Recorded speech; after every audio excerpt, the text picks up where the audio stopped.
Pernah nggak sih mau berobat tapi pas dicek status kepesertaan BPJS kamu mati? Panik? Apakah masih bisa digunakan? Atau bagaimana cara mengaktifkannya kembali? Apa saja penyebab status kepesertaan BPJS bisa mati? Kita ganti istilahnya ya, kalau mati itu kayak sepertinya kurang tepat. Kita ganti dengan status kepesertaan JKN-nya nonaktif ya. Jadi ada beberapa penyebab untuk status kepesertaan JKN nonaktif, tergantung segmen. Yang pertama, segmen peserta bukan penerima upah atau PBPU, atau yang di masyarakat selalu kita kenal dengan istilahnya peserta mandiri. Itu dia karena adanya tunggakan, jadi tidak membayar iuran. Kalau peserta mandiri lebih dari sebulan tidak membayar iuran, itu sudah nonaktif kepesertaannya.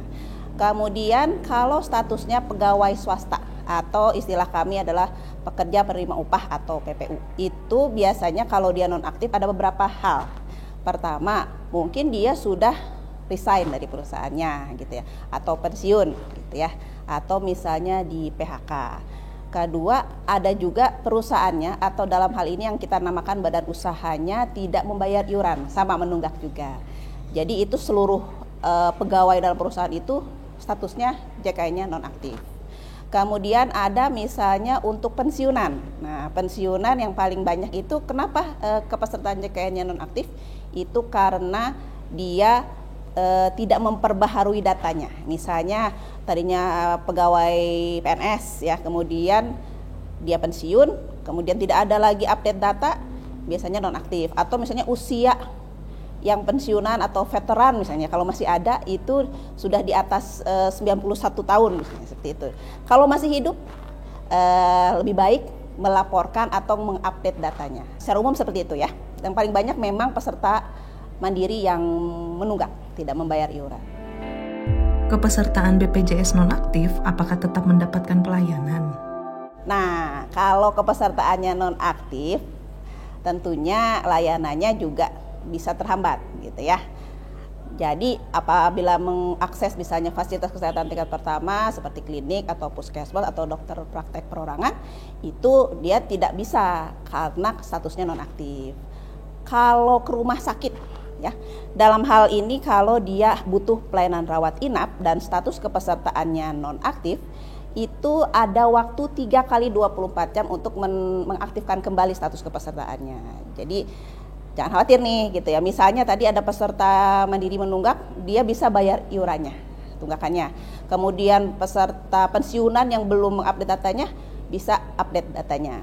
Kalau dia PPU atau pegawai swasta yang memang sudah resign atau tidak lagi bekerja di perusahaan itu, dia bisa pindah segmen ke peserta mandiri. Tinggal bayar iurannya saja dan ada pilihannya langsung aktif atau dengan masa tunggu 14 hari sesuai kebutuhan. Tetapi perlu diingat, kalau peserta menunggak mandiri itu dia membayar iuran saat butuh pelayanan kesehatan di rumah sakit, dia bisa dikenakan sanksi denda pelayanan kesehatan. Jadi ada denda pelayanan kesehatan yang besarannya adalah 5% dikali biaya pelayanan kesehatan di rumah sakit tersebut dikali 12 bulan, maksimal 30 juta. Itu yang perlu diperhatikan. Jadi 2 kali bayar ya. Pertama bayar tunggakan, kedua bayar denda pelayanan kesehatan. Itu perlu diperhatikan. Jadi sebenarnya pesannya dari sini adalah jangan sampai nunggak iuran gitu. Jangan sampai double bayar iurannya jadi 2 kali lipat gitu ya istilahnya. Udah bayar tunggakan, bayar lagi denda pelayanan. Jadi harus tertib bayar iuran JKN seperti itu. Jika peserta datang dalam kondisi darurat tetapi kepesertaan BPJS nonaktif, apakah akan tetap dilayani? Ya, ini kasusnya berbeda. Kalau di fasilitas kesehatan tingkat pertama karena memang real time ya, di fasilitas kesehatan tingkat pertama itu kalau dia nonaktif statusnya nggak bisa dilayani gitu. Tapi kalau masuk ke rumah sakit, yang tadi seperti saya bilang ada 3 kali 24 jam waktu untuk membereskan administrasi. Dalam hal ini kalau dia nonaktif ya diaktifkan dengan cara bayar iuran atau update datanya, bisa ke kantor terdekat atau misalnya melalui layanan WA kami namanya Pandawa di 0811 8165 165. Itu bisa melayani untuk administrasi, perbaruan data, informasi dan keluhan di situ. Bagaimana batas maksimal masa tunggakan iuran yang harus dibayarkan oleh peserta BPJS? pertanyaan bagus. Jadi di dalam Perpres 82 tahun 2018 itu sudah ditetapkan bahwa masa maksimal untuk tunggakan itu di 24 bulan ya. Jadi 2 tahun plus 1 bulan berjalan. Jadi kalau menunggak maksimal itu hanya dihitung 24 bulan plus 1 bulan berjalan. Jadi 25 bulan. Contoh misalnya peserta mandiri kelas 1 atau kelas 2, kelas 3 gitu ya, itu dia menunggak hampir 5 tahun gitu ya. Saat dia membutuhkan pelayanan kesehatan, dia hanya membayar iuran di 24 bulan per 1 bulan berjalan gitu. Jadi maksimal di 24 bulan saja. Bagaimana cara mengaktifkan kembali kepesertaan BPJS yang nonaktif? Ya, nyambung lagi dari yang tadi ya, mengaktifkan kembali ada beberapa cara. Pertama, cara konvensional. Datang ke kantor cabang terdekat BPJS Kesehatan.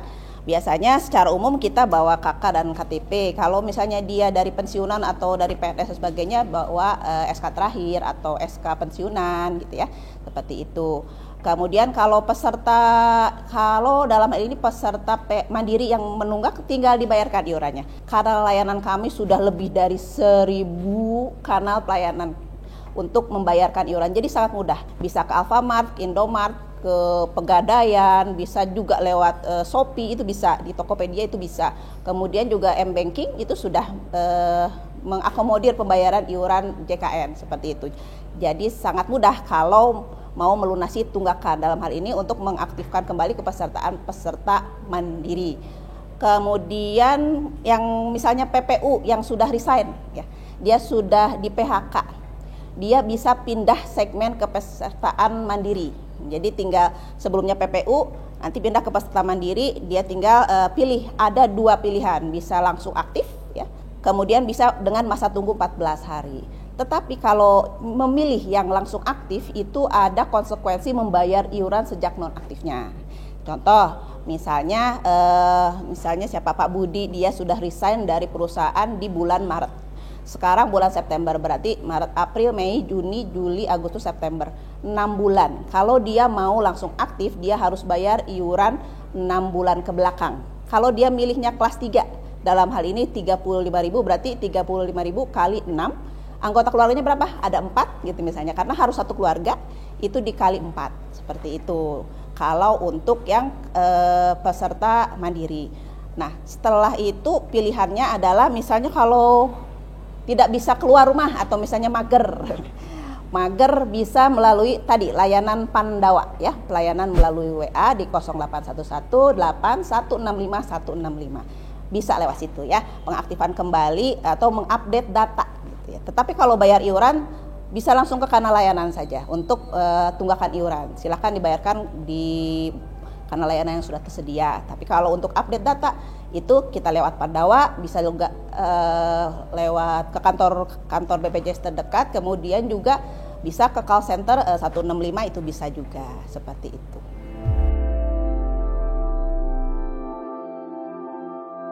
Ada BPJS, cuman yang punya saya baru sekali dipakai, punya ibu baru sekali, tapi yang punya ibu udah nggak nonaktif gitu.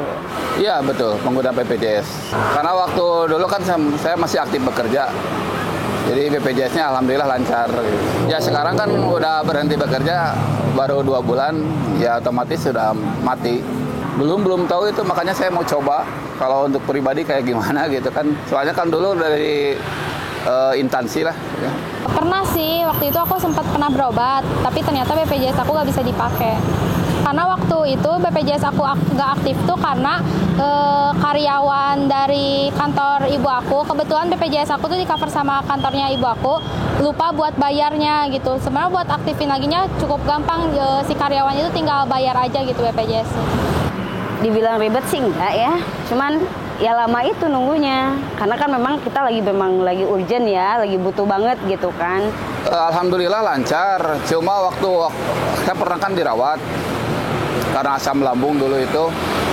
Nah, udah asam lambung divonis kena katup jantung patah. Nah itu udah lumayan ribetnya waktu mau proses bedah operasi gitu.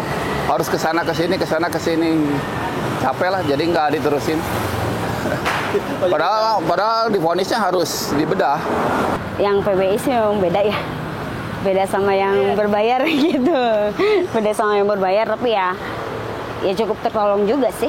Memang yang buat bedanya memang yang satu bayar satu enggak gitu kan. Yang berbedanya kan yang kayak gitu. Cuman ya memang kalau untuk segi penanganan sama aja. Berbayar sama PBI juga sama sih penanganannya kayak gitu. Ya, soalnya kan kalau BPJS itu penting ya, apalagi kita kan nggak kerja lah, gitu. Jadi otomatis ya, di covernya itu pakai BPJS. Apalagi saya tukang gorengan, kalau umum kan lumayan. Ya jangan dinonaktif lah, karena kan memang masyarakat di sini kan pasti membutuhkan ya. Ada yang sehat, ada yang sakit. Apalagi kan sekarang banyak yang urgent. Kayak orang tua saya kan sekarang urgent, BPJS-nya dinonaktifkan. Harus umum. Sekarang kan keadaan ekonomi sekarang kan lagi inilah gitu ya. Kayaknya sih kalau untuk bayar umum segan gitu ya. Karena kan ya tahu sendiri lah. Ekonomi sekarang lagi susah-susahnya. Sakit ke rumah sakit harus bayar. Nah, itu. Apa ada perbedaan mengurus kepesertaan tidak aktif PPU, PBBU, BP, dan PBI, dan sebagainya? Kalau PPU tadi ya, PPU tergantung kenapa nonaktifnya. Kalau dia yang resign atau PHK, dia bisa pindah segmen ya. Pindah segmennya kemana? Ke peserta mandiri, seperti itu. Kalau perusahaannya menunggak, ya perusahaannya harus bayar iuran ya. Tapi tidak perorangan, ini perusahaan ya, iuran perusahaan. Artinya contoh dalam perusahaan itu misalnya ada 500 pegawai, perusahaan harus membayarkan iuran untuk 500 pegawainya. Seperti itu. Baru bisa aktif kembali kalau dia memang PPU masih bekerja di perusahaan tersebut. Kemudian kalau untuk BP biasanya harus update data ya. Kalau BP juga biasanya kalau memang ada iuran yang belum dibayarkan ya harus dibayarkan. Kemudian yang PBPU ya, PBPU Mandiri itu ya apalagi kalau tidak bayar iuran. Kalau PBPU Mandiri memang titik utamanya adalah pembayaran iuran secara rutin. Itu yang paling jadi masalahnya gitu. Pokok masalahnya itu kalau untuk peserta mandiri itu adalah pembayaran iuran yang tidak rutin. Kemudian tadi ada disebutkan PBI atau penerima bantuan iuran. Kalau penerima bantuan iuran itu nonaktif, artinya oleh Kementerian Sosial dia sudah dianggap tidak memenuhi syarat. Dalam hal ini memenuhi syarat adalah peserta yang memang butuh bantuan iuran ya. Jadi kalau memang ternyata masih butuh bantuan iuran harus lewat jalur dari awal lagi. Dari awal lagi seperti apa? Pendataan awal yang dilakukan oleh operator ya, operator SIKENJI dalam hal ini di bawah Kementerian Sosial yang biasanya ada di setiap desa. Pendataan kembali, validasi, kemudian pengajuan ke dinas sosial masing-masing kabupaten kota. Setelah itu masuk ke Kementerian Sosial atau Pusdatin, ACC, baru aktif kembali peserta PBI kalau dia tetap mau jadi PBI. Tetapi misalnya dia alhamdulillah saya sudah punya rezeki, saya mau daftar aja dan jadi peserta mandiri kelas 3, tinggal pindah segmen. Pindah segmennya seperti apa? Bisa lewat Pandawa atau ke kantor terdekat, seperti itu. Sekali lagi ya Bapak Ibu, karena ini topiknya kepesertaan mati atau kepesertaan JKN yang non aktif. Dalam hal ini yang banyak terjadi di lapangan itu adalah peserta mandiri yang menunggak iuran. Jadi pesan saya kalau Bapak Ibu adalah peserta mandiri, mohon diingatkan misalnya kalau mau pakai alarm setiap bulan tanggal 10 di alarm untuk bayar iuran JKN. Atau jika Bapak Ibu sudah punya fasilitas di bank itu bisa mengajukan auto debit. Auto debit itu bisa mendaftar lewat kantor cabang, kemudian juga lewat call center 165, dan satu lagi bisa menggunakan aplikasi mobile JKN kami. Daftar di aplikasi mobile JKN ada fitur pendaftaran auto debit seperti itu. Jadi, BPJS nonaktif bukan berarti nggak bisa berobat. Yang penting, tahu prosedurnya dan segera aktifkan kembali. Cek status BPJS kamu dari sekarang, biar tenang saat butuh layanan. Sampai jumpa di episode Waras selanjutnya.